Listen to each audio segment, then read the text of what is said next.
سورہ قدر کسی نے خط لکھا تھا امام محمد تقی جواد علیہ الصلوۃ والسلام کو.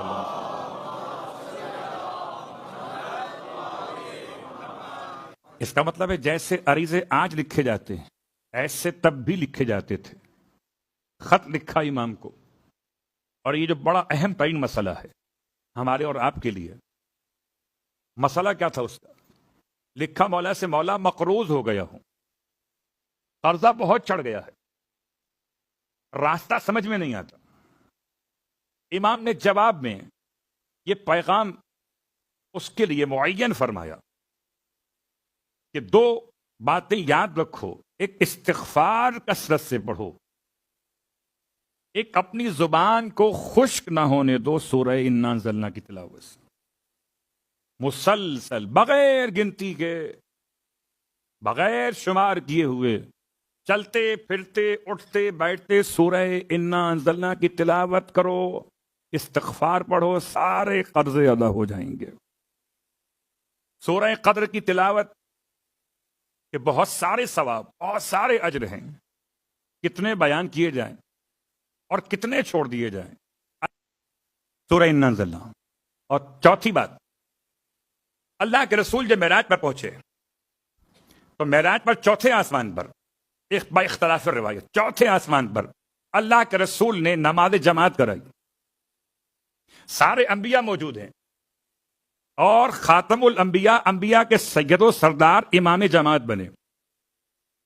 آپ نے اذان بھی کہی، اقامت بھی کہی، اور خدا کی طرف سے آپ کو پابند کیا گیا کہ نماز میں رکعت اول میں، اب وہاں جو روایت پڑھ رہا اس کے لحاظ سے رکعت اول میں آپ نے سورہ اخلاص پڑھی الحمد کے بعد ایک مرتبہ، اور رکعت دوم میں 2 رکعت نماز تھی.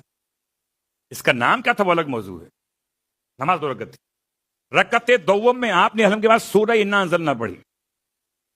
جب خدا سے ملاقات کا مرحلہ ہوا تو پروردگار نے فرمایا سورہ اخلاص میرے لیے ہے اور سورہ انا انزلنا اے محمد تمہارے اور تمہارے اہل بیت کے لیے ہے. وہ نماز سب سے بہترین ہے جس نماز میں رکعت اول میں انسان الحمد کے بعد سورہ انا انزلنا پڑھے. امام فرما رہے ہیں جب یہ پڑھتا ہے تو فرشتے کہتے ہیں سارے پچھلے گناہ بخشے گئے، اب نئے سرے سے اپنے اعمال کی جستجو کرو. سورہ انا، مغرب ہو، عشاء ہو، ظہر ہو، عصر ہو کہ فجر ہو، رکعت اول میں سورہ انا انزلنا کی تلاوت. تو یہ اس کی اہمیت کا عنوان ہے. نیا لباس پہنے تو سورہ انا انزلنا تلاوت کر کے پانی پہ دم کر کے کپڑوں پہ چھڑک لیں. جب تک پہنیے گا تب تک عبادت کا ثواب لکھا جاتا رہے گا. قبرستان جائیے اور قبر پر ہاتھ رکھ کر 7 مرتبہ انا انزلنا پڑھ لیجئے تو خدا مرنے والے کو بھی اور آپ کو بھی فزع اکبر سے بچا لے گا، قیامت کی ہولناکی سے بچا لے گا. تو سورہ انا انزلنا جتنا پڑھ سکتے ہوں پڑھتے چلے جائیں، نہ دن دیکھیں نہ رات. صرف 5 ہی تو آیتیں ہیں، مشکل تو نہیں ہے.